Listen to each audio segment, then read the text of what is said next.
वेंगुर्लेतल्या मानसेश्वराच्या देवस्थानावर भाविकांचा महापूर असतो आणि या ठिकाणी कानठळ्या बसणारे आवाज नसतात तर असंख्य भगवी निशाणं लक्ष वेधून घेत असतात। चित्रोत्सवाच्या भगव्या निशाण्याच्या पताका या देवस्थानाला सातत्याने आपण पाहतो।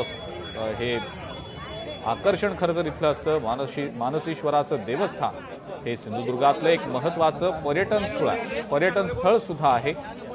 आमचे प्रतिनिधी रोहन नाईक यांनी याचा आढावा घेतला आहे, पाहूया।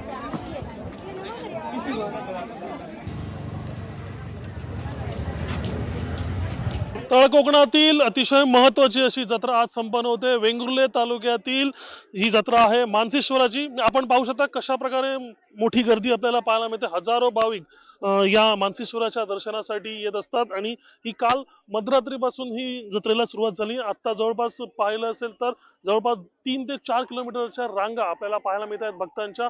आणि जी इथे ही महत्त्वाची जत्रा जी ओळखली जाते यात पेट्रोमॅक्सच्या बत्तीवर ही इथे सादर केली जाते। जे दशावतारी नाटक असतं ते रात्री सादर केलं जाते पेट्रोमॅक्सच्या बत्तीवर। आणि इथे ह्या मानसेश्वराला कुठल्याही प्रकारचा आवाजच नसतो, कुठल्याही प्रकारचा साऊंड म्हणजे आवाज नसतो आणि पूर्ण अशा योग्य पद्धतीने हा मानसेश्वराची जत्रा प्रसिद्ध आहे इथली। आणि आज आपण पाहतोय ती कशा प्रकारे भक्तजन हे कोल्हापूर असेल, रायगड असेल, सांगली, सातारा, कर्नाटक आणि गोवा राज्यातून मोठ्या प्रमाणात दाखल झाले आहे।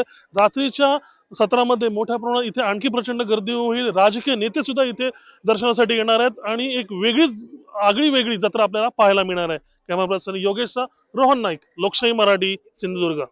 मी इथे आज या वेळेला मला येणं जमणार नव्हतं, पण तरी सुद्धा मानसेश्वर महाराजांनी शेवटच्या घटकेला मला इथे बोलावून घेतलं सहज रीतीने।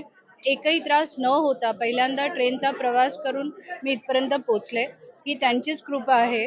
आणि इथे जेव्हापासून म्हणजे आम्ही इथे आमचं मस्तक इथे टेकवलंय तेव्हापासून आमचे जे कष्ट आहेत ते एवढे कमी झाले आहेत की व्यक्तच करू शकत नाही। पूर्णपणे वेगळी आगळीवेगळी जत्रा आहे।